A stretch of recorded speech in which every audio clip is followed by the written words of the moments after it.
நமது வேலாயுதம் சேனல் நேயர்களுக்கு வணக்கம். இன்றைய செய்தியில்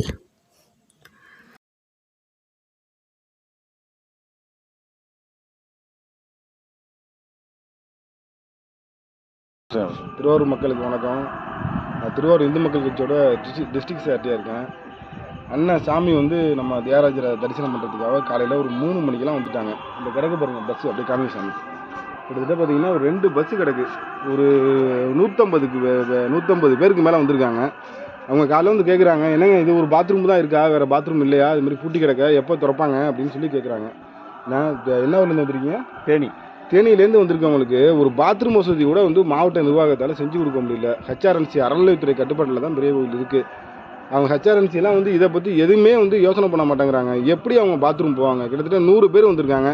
100 பேர் எப்படி போவாங்க? 6 பேர் தான் அவங்க பாத்ரூம் போக முடியும். அதை மாதிரி உள்ள பாத்ரூம்லாம் எப்படி பயன்படுத்த முடியும்? பாருங்க, நீங்கள் சொல்லுங்கள் சாமி. ஏதாச்சும் அதுக்கு பாத்ரூம் வந்திருக்கேன். இப்போ லேடிஸ் வந்திருக்காங்க, திறக்கலை, எங்கேயுமே இப்போ வெளியே அவசரத்துக்கு போக முடியாமல் நின்றுருக்கேன். நிறைய பேர் வராங்க, நிறைய பேர் வந்து நின்றுருக்காங்க. ரொம்ப சிரமத்தில் நின்றுட்டுருக்கேன். எல்லாம் பொம்பளைங்களாம், லேடிஸ் எல்லாம் இருக்காங்க, பிள்ளைங்க இருக்காங்க. எங்கே போவாங்க? ஒரு உலக பிரசித்தி பெற்ற கோயில் தியாகராஜர் கோயில். அந்த கோயிலில் பாத்ரூம் வசதி இல்லை, கழிப்பிட வசதி இல்லைங்கிறது உண்மையிலே மாவட்ட நிர்வாகத்துக்கு ஒரு வெட்கக்கேடான ஒரு விஷயம் அப்படிங்கிறத நான் பதிவு பண்ணிக்கிறேன். மாவட்ட நிர்வாகம் மேல் நடவடிக்கை எடுத்து வருகிற பக்தர்களுக்கு பாத்ரூம் வசதியை செய்து தரணும்னு சொல்லி கேட்டுக்கிறேன். சரி சார், கண்டிப்பாக அதுவும் பண்ணுவோம். சாமி அவன் நம்பர் இல்லைன்றாரு.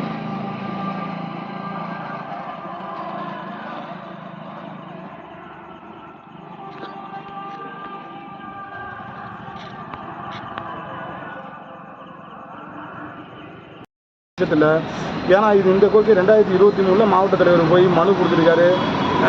யாரை பார்க்கணுமோ எல்லாரையும் பார்த்துருக்காரு. அப்படி பார்க்கும்போது பார்த்தீங்கன்னா எந்த நடவடிக்கையுமே இல்லை. 2024 2025 வரப்போகுது. இதுவும் எந்த நடவடிக்கையும் இல்லாத பட்சத்தில் இந்து மக்கள் கட்சி, இந்து அமைப்பினர் எல்லாரும் சேர்ந்து கண்டிப்பாக ஒரு ஆர்ப்பாட்டம் பண்ணுவோம். அந்த ஆர்ப்பாட்டம் மேற்கு கோபுர வாசப்படியான இதே இடத்துல தான் நடக்கும். அந்த ஆர்ப்பாட்டத்தின் மூலியமாக தியாகராஜருடைய பக்தர்களுக்கு நல்ல தீர்வு கிடைக்கும் அப்படின்னு நாங்கள் நம்புகிறோம். திருவாரூர் தியாகராஜர் பக்தர்கள் சம்பந்தமாக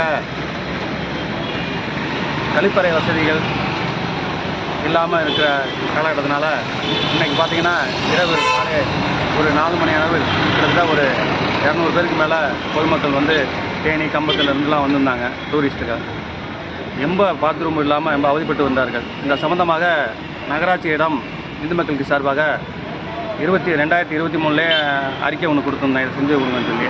அதே மாதிரி சட்டமன்ற எம்எல்ஏ-இடமும் இதை பற்றி முறையிட்டேன். இதுவரை எந்த நடவடிக்கையும் நகராட்சி நிர்வாகமும் இல்லை. அதே மாதிரி சட்டமன்ற அவரிடமும் கோரிக்கை வச்சதுக்கு இதை பற்றி ஒன்றும் இல்லாமல் இருக்குது. இது ஏற்பட்ட ஒரு முக்கிய ஸ்தலம். இது முக்கிய ஸ்தலமாக இருக்கும்போது பொதுமக்களுக்கு ஒரு கழிப்பறை வசதி கூட ஒழுங்கான முறையில் செஞ்சு கொடுக்கல. இந்த சம்பந்தமாக இன்றைக்கி கோயில் நிர்வாகி அவரிடம் கோரிக்கை மனு ஒன்று கொடுத்துருக்கோம். இதை உடனடியாக செஞ்சு கொடுக்கணும்னு.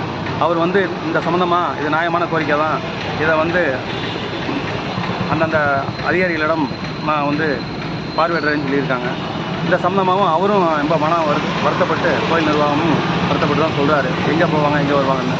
அதனால் உடனடியாக இந்த பதிவை பார்க்குறவங்க அரசு அதிகாரியானாலும் சரி, ஊடகமாக இருந்தாலும் சரி, இந்த பதிவை எல்லாத்துக்கும் தெரியப்படுத்துமாறு காண்புடன் கேட்டுக்கிறேன். இப்படிக்கு இந்து மக்கள் கட்சி மாவட்ட தலைவர் ஜெயராமன். நமது வேலாயுதம் சேனலை தாங்கள் அனைவரும் சப்ஸ்கிரைப் செய்திட வேண்டுகிறோம். நன்றி.